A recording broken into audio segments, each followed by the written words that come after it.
Hello and welcome to yet another edition of Global Multimedia Online TV Daily Home News.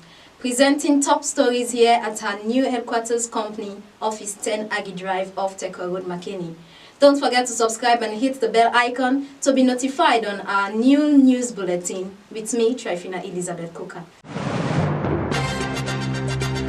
Following several recommendations from national and international bodies, the Government of Sierra Leone adopted into law the Sierra Leone Correctional Service Act in 2014.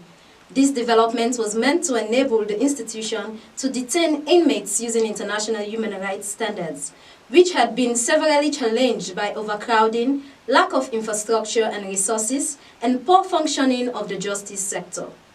In a bid to help reintegrate inmates for a better return in the community, the University of Makeni and Next Chance organization has certified over 20 inmates who benefited from university courses in the Makeni Correctional Center. Our reporter Hassan Jalloh was part of this exercise and files in this report. On my own personal behalf, let me join the officer in charge to heartily welcome you all to this important historic occasion. It is historic because this is the first time in the history of this noble institution we are gathered to certify inmates and officers who benefited from UNIMAC courses conducted in a makeshift structure at the Makeni Correctional Center. This is the representative of the Director General of the Sierra Leone Correctional Services, present on the certification ceremony. Madam Salima Tuke Bangura, in a statement, she commends the proactive initiative of the Makeni Correctional Center and the University of Makeni in collaboration with the Next Chance organization to transform inmates through university programs, skills training, and guidance counseling under the 3R pillars of reformation, rehabilitation, and reintegration. So UNIMAC, aiding correctional service to achieve one of its goals, is highly applaudable. Thus, the reason for the construction of a permanent lecture hall and an office for sustainability of the program.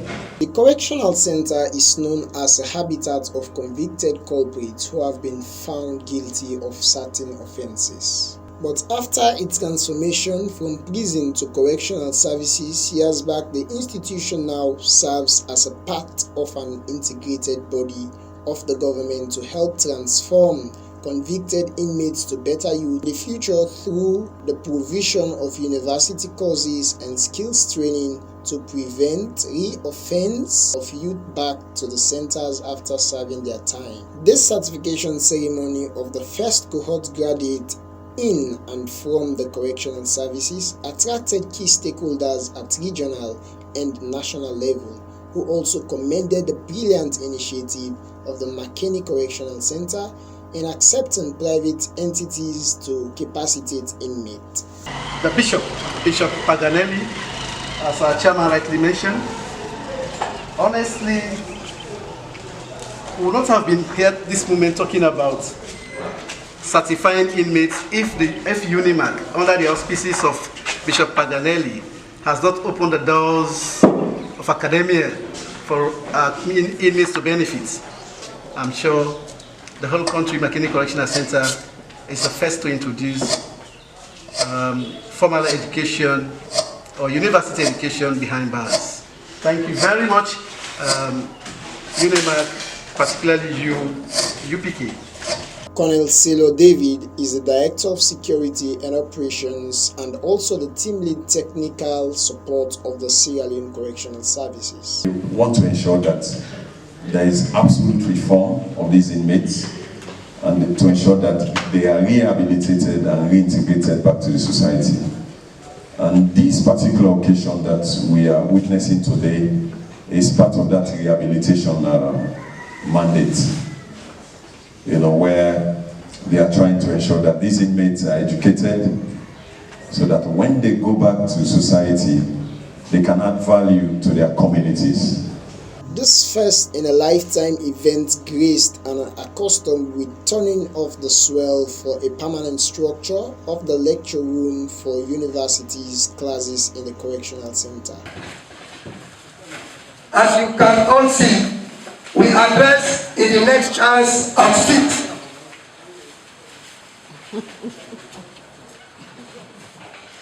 This is testimony to the fact that we have been warmly embraced and accepted. We feel no stigma and we have been exposed to society. And I am proud to report that I represented Next Chance in the NGO COVID-19 meetings. Thank you, Mr. Almami Sarafila Mara, that's our director. For Global Multimedia Online TV Daily Room News, I am Hassan Jalloh reporting. Rofutha Development Association RODA engages like-minded partners and the Fourth Estate on a day debriefing and conversation on their activities and methodology of implementation of their projects. At their youth-friendly center here in Makeni, Great Adeze Ngaba has more. Rofutha Development Association RODA has ended a day dialogue and debriefing with like-minded partners and all the media stations in Makeni, including Global Multimedia Online TV. This is in line with one of the program's activity in the Global Fund project, which is the Community Engagement Program. These engagements attracted key stakeholders from Ministry of Social Welfare, with most of its key partners in the district, civil society, religious leaders, journalists representing their media house, and more. The engagement was an assessing session to identify what went well, what to improve, and what areas to put more emphasis on. Aruna Rashid Koma is Program Coordinator, RODA. We are here today to look at one of the activities that we are implementing in the Global Fund program, and that is the community engagement. We are here with partners to look at this community engagement to see what is the impact the community engagement is really doing on the communities that we are really providing these services to one resolution. And the resolution is that let us increase on the community engagement, because this will increase awareness within the communities, and it will reduce crime, and it will reduce the vulnerability of women, because women will have information, and information being power. If women have the information, they will take the appropriate positive steps in reducing that vulnerability. So that's why we are here today. And let us look at also how do we really shift priorities. Because when we are implementing program with partners, you look at priorities. What are your priority interventions? So when we came here today and looked at it, we want to get really the perspective of the various partners, the civil society partners, the journalists, the First Estate, and so many religious leaders, so that let us see what really do we need. Do we need to tweak the whole activity, or do we need to carry on with the activities? So that's what we have. So, but at the end of it all, we all agree that the activity is very important. We need to carry on with the activities. But what we need to do is to put more resources on this activity. Representatives from different organizations and institutions were given opportunity to give feedback. And the ministry, by the name itself, responsible for promote, protect, uphold, defend the rights of women, even men, boys and girls, and of course all categories of children that particular ministry before. The way the people they get that the evidence is that the community, right inside the community, they don't destroy the evidence system and they don't destroy the case system. So channel in this case can at the police station, how we begin for talk alone in all of it. Of the good things then, we appreciate them, bringing partners together to implement activities. We maintain as something that is very much important. When we serve as council, we take note of some of them things and the reports say, we boss ourselves. Police station, every day we monitor police station, we monitor court, we monitor police. And as at the top presently, we get one of them where they start trial for moving to 10, na magistrate court. We don't represent them, say they don't get them bail. But one of the biggest challenges is when they get them kid and they give them bail, but they're not able to meet the bail condition. And I'm very much happy, even in as much as we get this challenge, would have ever involved with the planning. And I think saying as much as I'm planning for anything very necessary for me to do. And media houses to go out for the news and count the correct one. Now for experience sharing with RODA, for the way you listen way Mr. Rashibi explain here, RODA na one organization we don't be friendly, I would say, to the radio station, the media, because now that kind of organization where unlike na arata they kill, they want let the media houses they did it for broadcast for that arata the way they kill. Transparency, accountability, and consultations are key indication of a good project implementation, as said by the program coordinator, Mr. Koroma. Reporting for Global Multimedia Daily Home News, I am Grace Adeze Ngaba. The role of the Sierra Leone Correctional Service is to rehabilitate inmates. But in recent years, the institution has been perceived as one that is meant to punish rather than to correct inmates for public life after serving the jail terms. This dynamic is changing now, as new and innovative works have been introduced to both inmates and the correctional service officers. Big Things Company Limited has single-handedly funded and set up poultry farm with 50 chickens at the Makeni Correctional Center. In implementation of their project title, For Youth by Youth Empowerment Project. John M. Bangura, our reporter, was part of that development and now reports. Sierra Leone correctional centers are known by most citizens to be a place for dropouts and youths with no future. This in effect has raised the rate of crimes in Sierra Leone, where youths have taken the centers as a second home. But after its transformation to a reintegration and reformation institution for convicted youths, many humanitarian organizations and philanthropies have been given a helping hand to ensure that inmates are given a better transformation in the centers so they can fit in society after serving their terms. I'm here to launch something that was started, something that was born out of love for our fellow youths here in the Correctional Center in Makeni.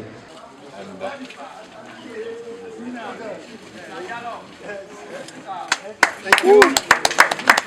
Big Thing Company is one amongst the committed helping hands to see the transformation of youth from centers. Big Thing Company prides itself as the one and only 100% Sierra Leone youth-owned and operated poultry farm in the country that is engaged on the production of the highest quality, fresh and highly organic eggs and chicken in the northern region and by extension in the country. As a company that was born out of the desire to provide a platform for youths to develop and showcase their talents, as said by the CEO and founder Alusai Petima Sherif, Big Thing has erected a poultry farm in the Makeni Correctional Center and provided 50 chickens, backed up with a month feed for the chickens together with treatment allowances. Mr. Petima Alusai Sherif is the CEO and founder of Big Thing Company. He explains more about the For Youths by Youths project implemented at the Makeni Correctional Center. When we came, we realized that most of the inmates here, 90 to 95% of them were youths.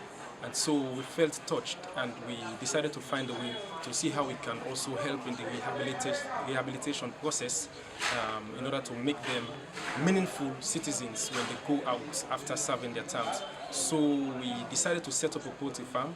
Poultry management being one of our specialties, we decided to set up this platform here in order for them to be able to be trained as poultry attendants, poultry farm managers, poultry farm supervisors, so that when they go out to the society again, they'll be able to either set up their own poultry farms, because we believe in lots of the guys in here. We believe in them. We believe they can be managers, we believe they can be business owners. So we believe that they can either set up their own poultry farms or gain employment in existing poultry farms. When we started the construction, we decided to utilize the youths. From the foundation was the youths, because we realized that all of them had different skill sets. They are carpenters, they are masons, they are electricians, there are lots of people, even graduates, they are here. Some of them have committed some petty crimes that they are here for. So we decided to utilize all of these skills, because the project, it was not a project back then, it was just a gesture. But along the line, we decided to name it a project which is For Youths by Youths. The youths are going to develop it and it's going to be run by them. And so we've given them trainings as regards poultry management and also basic business management training. This project in actuality is to benefit inmates to meet their dieting needs and to also train poultry farmers, which is directly beneficial to the Makeni Correctional Center. Suleiman Saliu Toure is the officer in charge at the Makeni Correctional Center. He expresses his impression of this project and further deliberates on their sustainability model of this project in the long run. I've done their level best to assist the Makeni Correctional Center because that was exactly why we approached them to help us. And indeed, today we have launched the poultry farm, and that's a very good venture there. We hope other organizations will emulate a very good example. We have already planned how to take care of these chickens because that is exactly why we decided we were chasing them, we are actually cajoling them to come with this project into our correctional center so that we can sustain it to use it for the benefits of the center, for inmates to learn how to take care of poultry, and not only the inmates but even officers. Because when you learn something here, you can use that thing out of the correctional center. Shot a youth diving project to develop the livelihood of youths and to also meet the dietary needs of inmates is one to be cumulated for a better transformation of youth from criminals into blessings. Reporting for Global Multimedia Daily Home News, I am John Imbade Bangura. Now for our international updates. South Africa over COVID-19 hump has set to reopen borders next month after a long and deadly hit of the global pandemic COVID-19. This resolution is made after a drastic drop in the daily news infection in the nation, which still accounts for the highest number of deaths in African countries. Ramaphosa stated in his public address that they cannot afford a reappearance of infections in their country through the backlash that COVID-19 poses.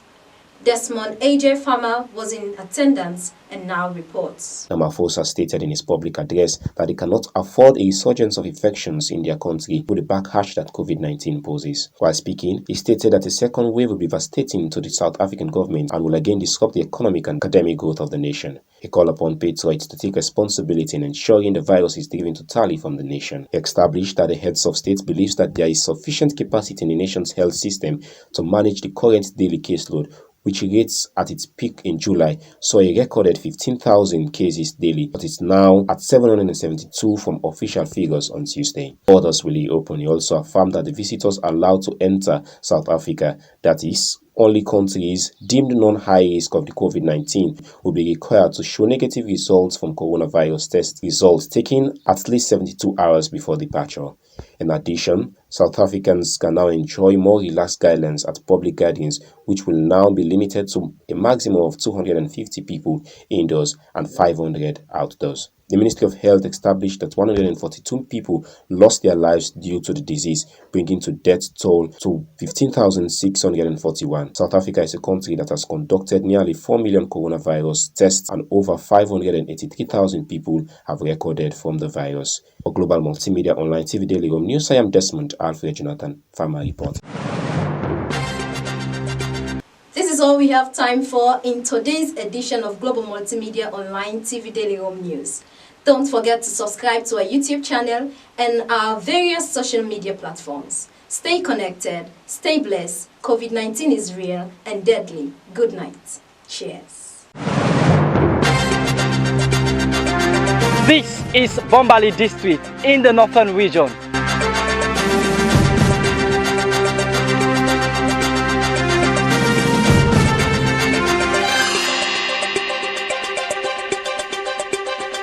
And we go off our comfort zone to source the news.